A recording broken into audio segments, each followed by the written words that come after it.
빛 되신 주님, 지평선 너머에서 떠오르는 해가 밤의 어둠과 추위를 물리치는 것처럼 우리의 삶과 영혼을 비추어 주십시오. 갈 길을 알지 못하고 삶의 짐이 무거워서 움츠러드는 우리의 영혼에 기도를 통해 주시는 은혜와 말씀으로 빛을 비추어 주시기를 기도합니다.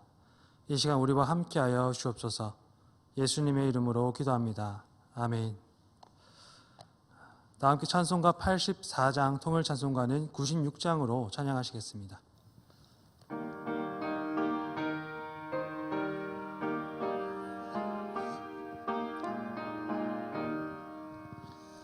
온 세상이 캄캄하여서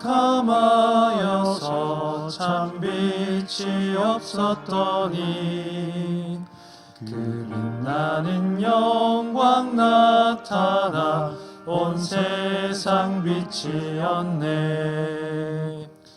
영광 영광의 주, 영광 영광의 주, 밝은 그 빛 내게 비추었네. 영광 영광의 주, 영광 영광의 주, 이 세상의 빛은 오직 주 예수님. 주 말씀을 믿는 사람은 그 마음이 시원하고 주 명령을 준행하는 자 그 길이 환하겠네. 영광 영광의 주, 영광 영광의 주, 밝은 그 빛 내게 비추었네. 영광 영광의 주, 영광 영광의 주, 이 세상의 빛은 오직 주 예수님. 죄 가운데 사는 사람은 그 눈이 어두워도 그 죄악을 씻는 날에는 그 눈이 밝아지네. 영광 영광의 주, 영광 영광의 주, 밝은 그 빛 내게 비추었네. 영광 영광의 주, 영광 영광의 주, 이 세상의 빛은 오직 주 예수님. 오늘 우리에게 주시는 하나님의 말씀은 마태복음 4장 12절부터 25절까지의 말씀입니다. 신약 성경 사면에 기록된 마태복음 4장 12절부터 25절까지의 말씀을 제가 봉독해 올리겠습니다.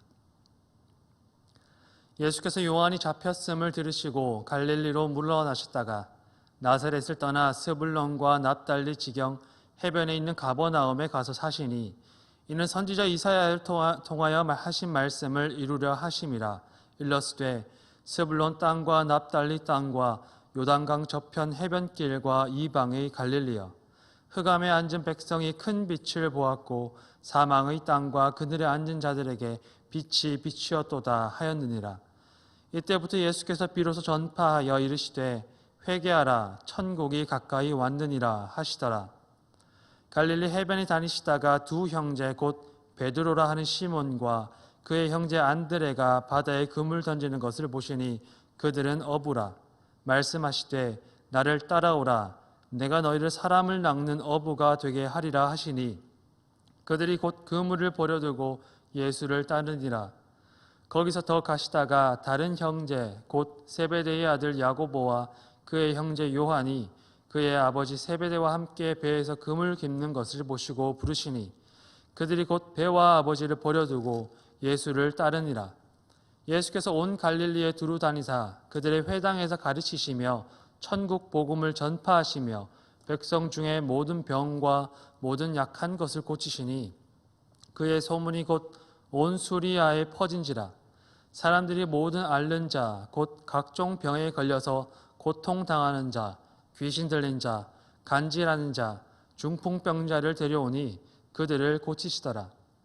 갈릴리와 데가볼리와 예루살렘과 유대와 요단강 건너편에서 수많은 무리가 따르니라. 아멘. 오늘 우리가 읽은 복음서의 본문은 마침내 예수님의 사역이 시작되었음을 전해주고 있습니다. 요단강에서 회개의 세례를 베풀던 세례자 요한이 헤롯 대왕에게 사로잡혔다는 소식을 들으신 예수께서는 갈릴리로 물러나셨다가 가버나움에서 비로소 하나님의 나라를 선포하십니다. 회개하라, 천국이 가까이 왔다. 그리고 마태복음을 쓴 저자는 흑암에 앉은 이방인들에게 예수님의 빛이 비추이기 시작한 이 사건을 선지자 이사야 말씀을 인용하여서 하나님의 뜻이 성취되었다라고 전해주고 있습니다. 성경은 계속해서 예수께서 첫 제자를 부르신 장면을 우리에게 소개해 줍니다. 갈릴리 해변가에서 업으로 생업을 이어가던 네 사람이 예수님의 부름을 받습니다. 예수께서는 이제 그 제자들과 함께 갈릴리 온 지방을 순회하시며 사람들을 가르치시고 치유하시는 사역을 이어가십니다. 이 딸이 귀신에 들려서 나음을 바라며 찾아왔던 이방 여인에게 나는 이스라엘 집에 잃어버린 양 외에는 다른 데로 보내심을 받지 아니하였다라는 마태복음의 말씀이 잘 보여주는 것처럼 이 복음서는 예수님께서 유대인을 위해서 찾아오셨다라는 말씀을 자주 전해주고 있습니다. 23절에서도 회당에서 가르치셨다라는 말씀을 통해 예수께서 유대인에게 사역하고 계시다는 것을 우리는 알 수 있습니다. 그러나 하나님의 아들의 사역은 유대인들에게만 국한되지 않습니다. 예수님의 가르침과 치유를 통해서 일어나는 하나님의 사건, 하나님의 이 구원의 일은 산과 강의 경계선을 넘어 이방인의 거주지에까지 이르게 됩니다. 그것은 마치 천사가 전해준 소식과 같이 국경과 민족의 담장을 넘어서 전해져서 10개의 이방인의 도시라는 이름의 뜻을 가진 데가볼리와 요단강 건너편의 이방인의 땅에서 많은 사람들, 각종 병과 귀신에 걸려서 고통당하며 신음하고 있는 사람들을 불러 모읍니다. 교회는 성경을 읽으면서 하나님의 얼굴을 찾습니다. 동시에 우리는 성경을 읽으며 우리 자신의 얼굴을 찾기도 합니다.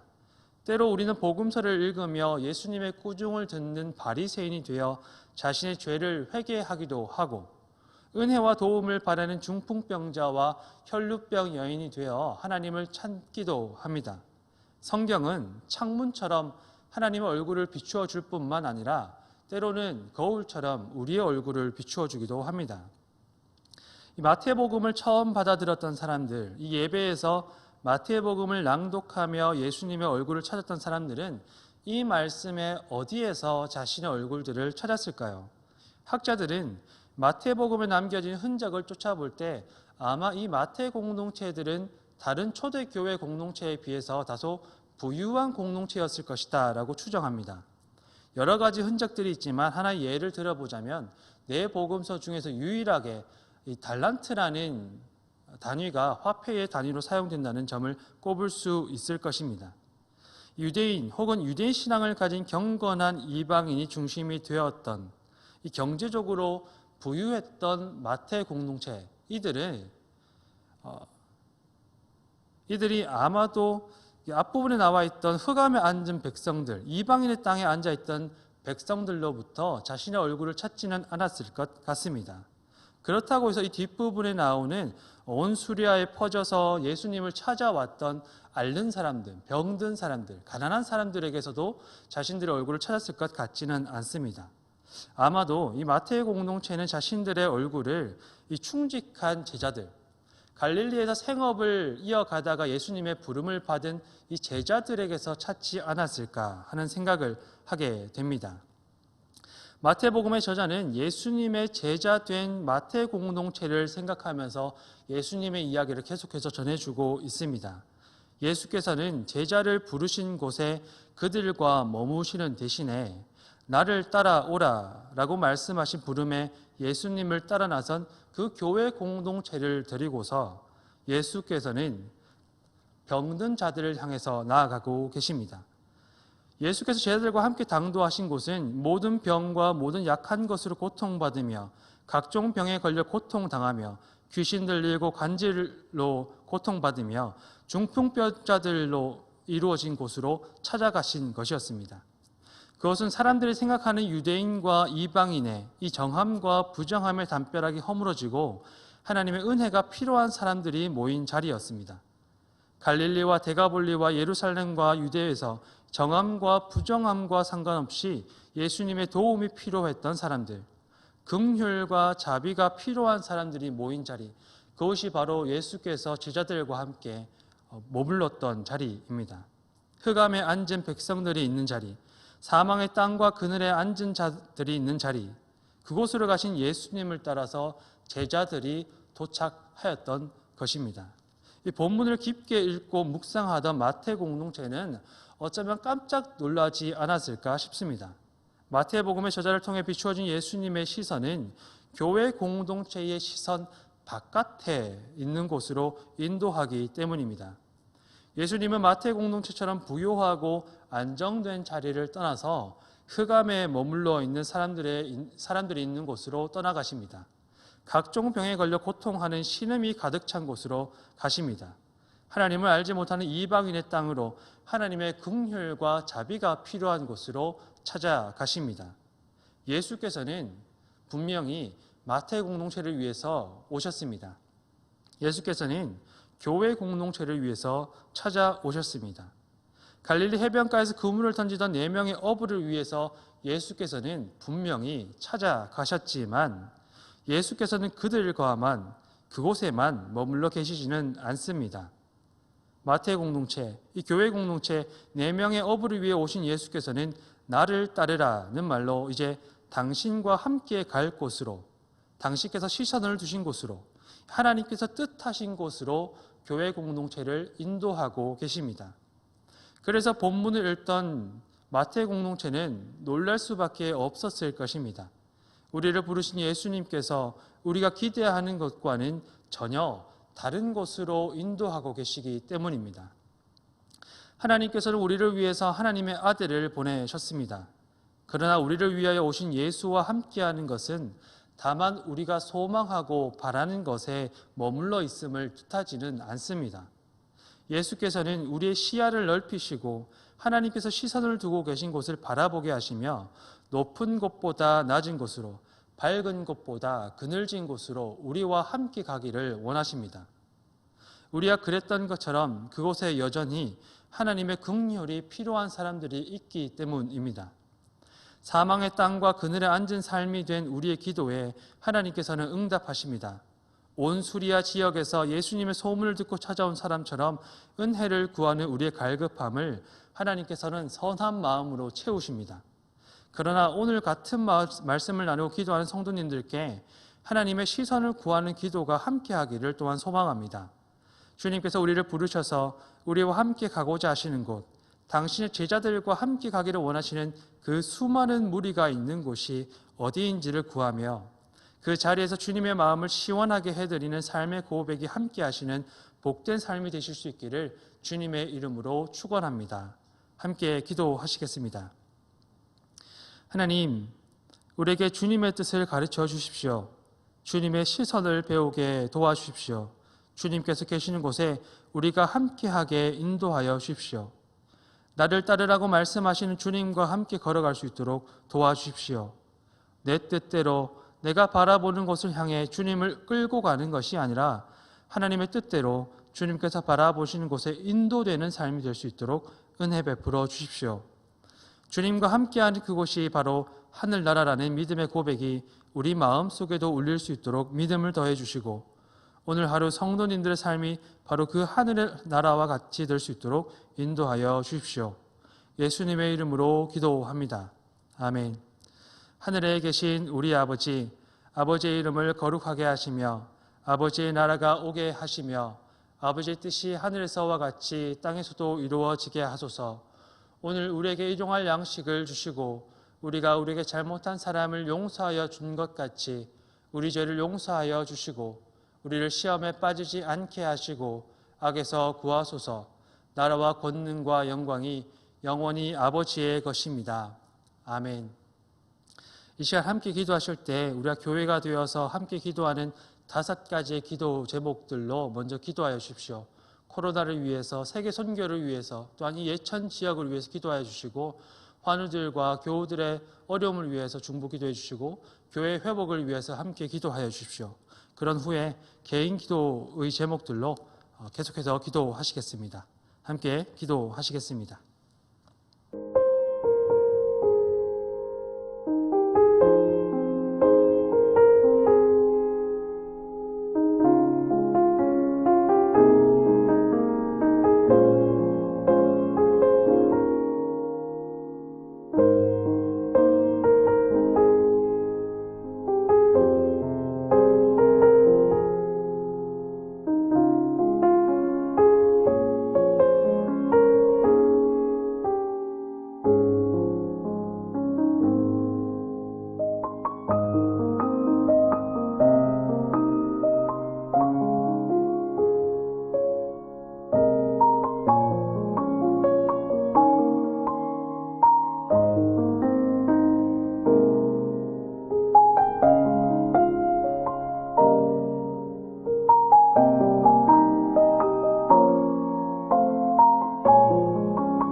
주옵소서.